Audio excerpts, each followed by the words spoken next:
Imagine a cold November night in 1907. Snow flurries dance past gas lamps on Madison Avenue. Inside a palatial private library, the most powerful bankers in America sit trapped. Their faces glow in the dying firelight, pale, sweating, desperate. The door is locked. The key rests in the pocket of a single 70-year-old man with fierce eyes and a ruined face. Outside, the United States is collapsing. Banks are shuttering. Families claw at closed doors. The stock market has been gutted. The president watches helplessly from Washington.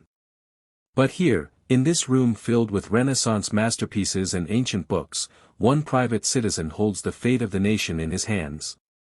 He picks up a deck of cards and begins playing solitaire, waiting for fear to do what reason cannot. His name is J.P. Morgan.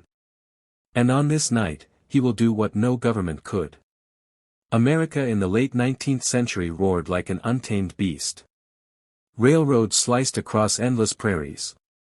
Steel mills belched smoke into the sky. Fortunes rose and vanished overnight in the chaos of unchecked ambition.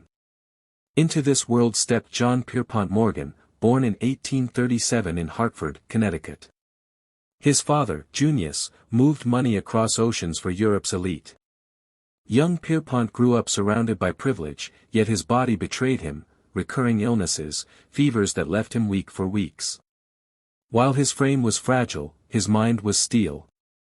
Schooled in Switzerland and Germany, he mastered languages and the invisible currents of global finance.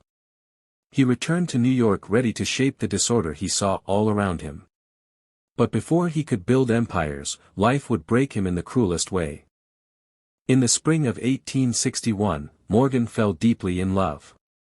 Amelia, Mimi, Sturgis was gentle, bright, and from a respected family. Their courtship was tender, filled with quiet hope. Yet tuberculosis had already claimed her. Knowing she was dying, Morgan married her anyway on October 7, 1861. They sailed for the warm Mediterranean air of France and Algeria, desperate for a miracle. He carried her from room to room as she grew weaker, coughing blood, her strength fading with every sunset. On February 17, 1862, just 4 months after their wedding, Mimi died in Nice at age 26. Morgan was shattered. He kept her photograph on his desk for the rest of his days and rarely spoke her name aloud. Something essential inside the ambitious young banker closed forever that winter.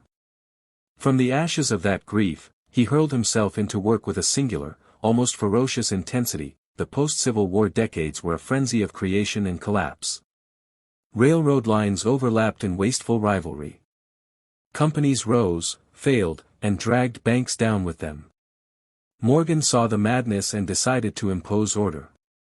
He bought failing railroads, restructured their debts, merged competitors, and turned them into stable giants. Observers coined a new word for his method, Morganization. In 1892, he orchestrated the birth of General Electric. In 1901, he achieved something unprecedented, acquiring Andrew Carnegie's vast steel empire and forging it, along with rivals, into United States Steel, the first billion-dollar corporation in history. One man had created an entity more valuable than the entire federal budget.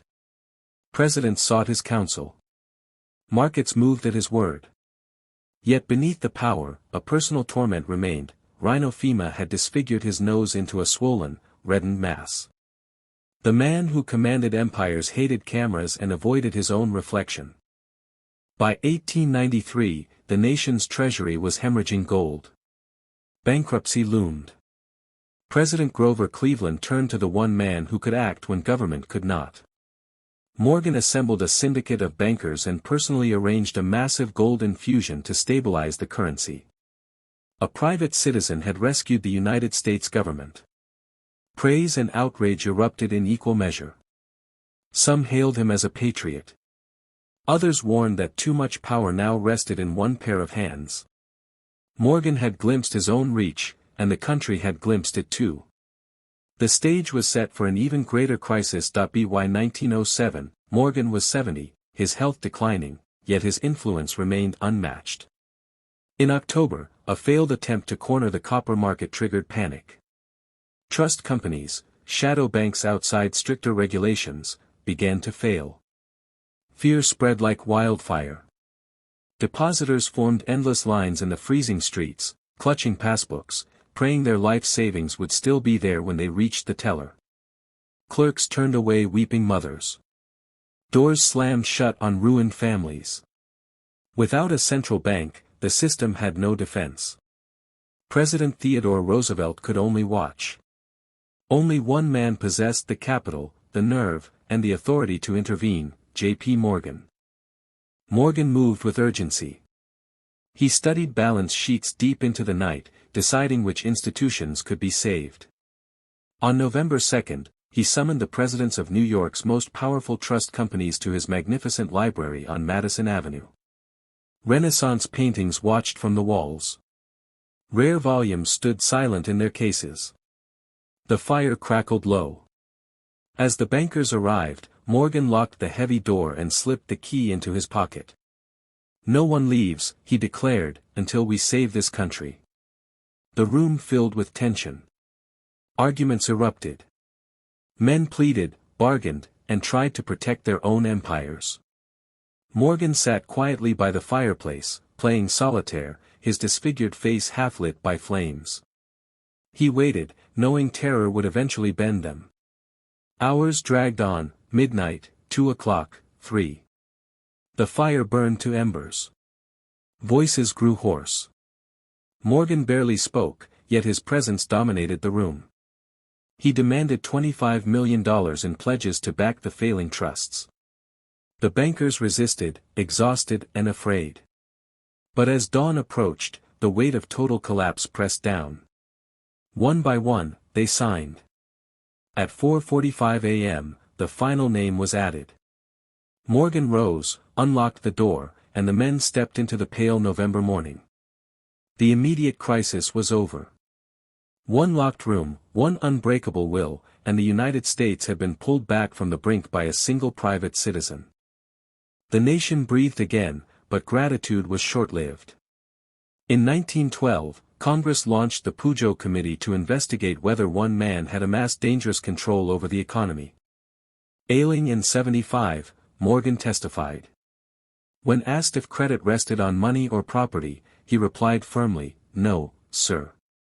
The first thing is character." He insisted trust could not be bought. Many dismissed his words as self-serving, yet they lingered. On March 31, 1913, J.P. Morgan died peacefully in Rome. His fortune, while immense, was smaller than many expected. He had poured much of it into art that would enrich the Metropolitan Museum and his beloved library, now open to the public.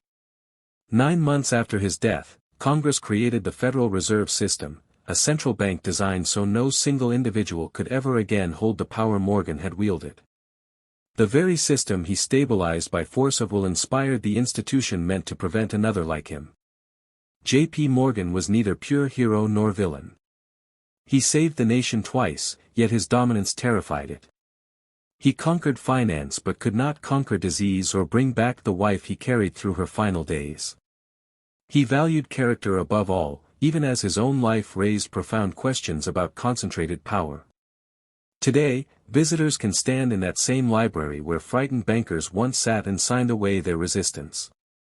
His story reminds us that extraordinary times can summon extraordinary, and dangerous, solutions. What does it mean when one person becomes too powerful to fail? And what kind of character do we build when no one is locking the door on us? Leave your thoughts below. What surprised you most about the man behind the myth? This is the story of J.P. Morgan. Keep learning.